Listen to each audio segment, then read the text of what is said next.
able to be more consistent in practice and in games? I would just say it started with me just working on my game, really, and just staying in the gym and just believing in myself.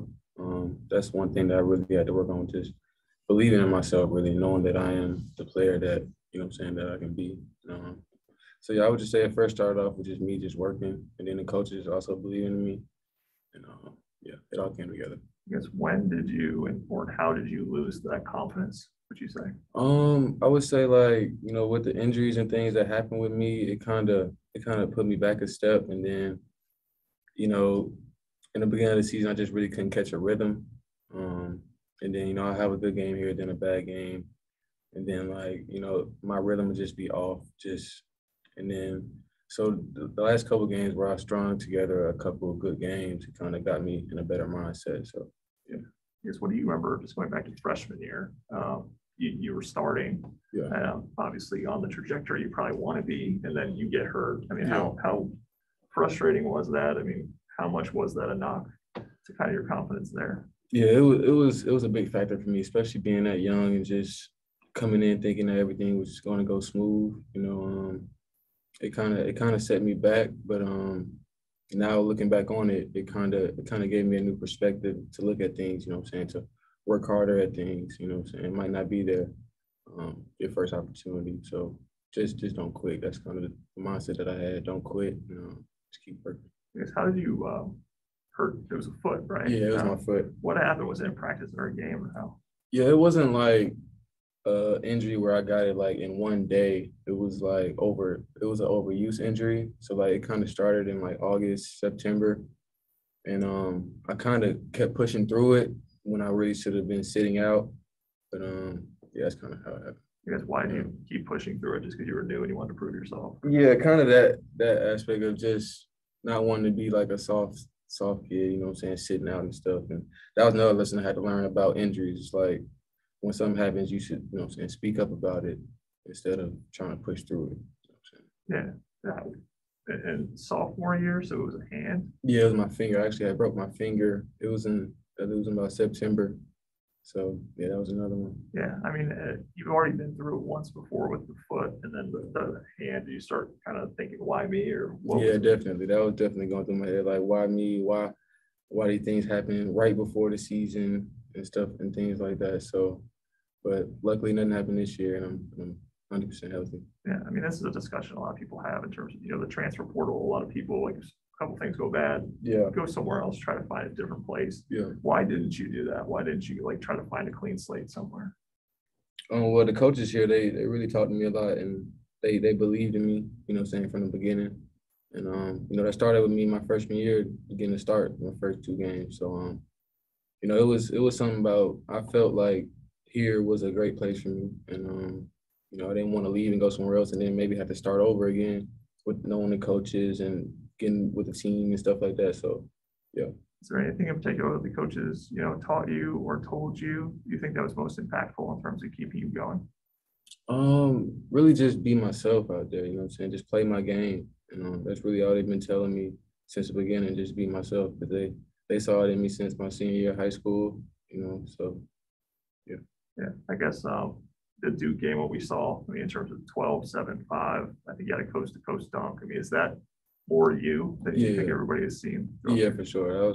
That's crazy. I've been here 3 years, and that was my first dunk in college. So, but in high school, I used to dunk all the time. But yeah, that's more of me. Just being athletic on the court, just in terms of defense and offense. So yeah, y'all will be seeing more of that. I think your coach told me, I talked to your Coach Rogers. He was telling me the windmill was probably the one you liked the most. How much in practices, back in high school, were you just dunking all the time? Yeah, I would say back in high school, I had those younger legs where, you're not going through the college schedule every day where, But yeah, I definitely did bring a lot of different type of dunks that I do plan on bringing out this year. Do you have a favorite kind of dunk? I would say probably the windmill. That's probably my favorite dunk. Yeah. Anybody on Zoom have anything for Chase? Chase, you mentioned that it was you thought it was going to be kind of easy coming in and your career would go well. Just how different has it been than you thought it was going to be when you first got here? Yeah, I would say that it was different coming in. Or no, I say I thought differently about it coming in. I didn't necessarily. I just think it was going to be easy. I knew it was going to be some hard ships going through college. But getting those injuries, it kind of like sitting on the sideline and just watching it can kind of break you down. You know what I'm saying? Make you think like, oh well, if this is happening and occurring over time and keeps happening, well, is this really for me? That definitely went through my head a few times. But working through it and not quitting is just a big testament for me. Just that's what my parents been telling me. Even the coaches been telling me, just don't quit, just keep going at it. So yeah, I would say that yeah, it's been good for me. Did you feel any pressure coming in as a pretty highly rated guy that, Clemson doesn't always get highly rated guys in basketball? Did you feel any pressure at all coming in to try to live up to expectations? No, I just wanted to play my game. I knew that I was a good player, so I really didn't feel any pressure. Yeah, no pressure. It was just go out there and just be yourself for me. Chase, this is Davis Potter from the Clemson Insider. I'm curious, did you ever think about walking away from basketball? I mean, you talk about, thinking about maybe this not being for me. Was there ever a point? Did you ever get to a point like that? Yeah, I was definitely at the bottom. I wouldn't say a few times, but definitely one time where I was really down on myself, not playing the way that I knew I could play, just not confident in myself overall. And those thoughts definitely went through my head, but there were times like that where I would go to the gym late at night and just shoot for an hour or get up 300 shots and just try to take my mind off of it. And I think doing that definitely paid off for me. Was there one person in particular that maybe talked to you that helped you also maybe reverse course and keep going? Yeah, it was really my family. I stayed in touch with my family a lot. They always called me trying to check in on me, to make sure I was doing good. So I would say, yeah, my parents, my brothers, they always stuck by me and they kept me going. Seemed like you were really playing with a lot of confidence at Duke. Just where does that confidence come from, and how much more confident are you now than maybe earlier in your career?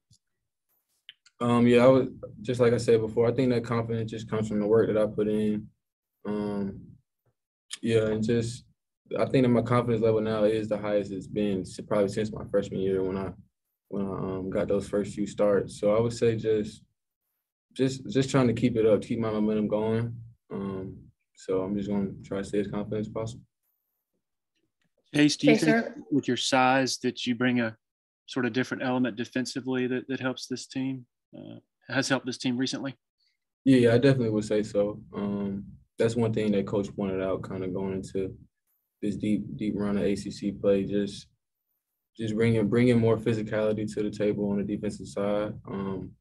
That's something that I've been working on myself is my defense. And, so, yeah, I would say that me being a little taller does help. Chase, earlier, Coach Brownell said that seems like things are getting a little more consistent for you in practice, which is now translating over into games. I guess what changed for you to where you're able to just be a little more consistent and not have those bursts just be bursts, but kind of stringing them along? I would say it all comes down to just my confidence level and not really getting down when things don't go my way or go wrong. Like I would say that in these past few games, it's just, I might miss a shot and I'm not thinking about that shot anymore. You know what I'm saying? I'm on to the next play. And that's something that I've had to work on with myself throughout my whole basketball career. Has been not really taking certain negative plays too seriously and not thinking too low of the good plays. So that's something that I've been working on. And yeah. Probably have time for one or maybe two more if anyone has them.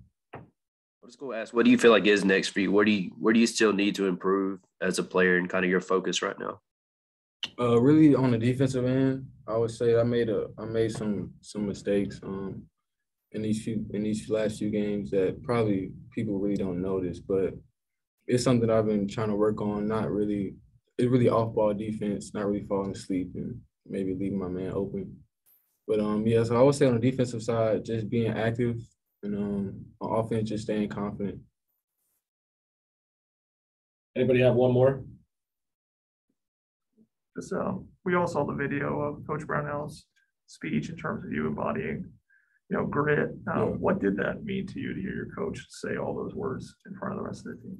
Yeah, it meant a lot. I mean, I've been here, like I said, for 3 years, and me and Brownell have had plenty of talks over these past 3 years, and he says things like that to me, one-on-one, but what I'm saying, to hear it in front of everybody, it almost, what I'm saying, it felt good for me to hear that, coming along. So yeah, I would say that for him to say that, it meant a lot to me, and I thank him for that. Thank him.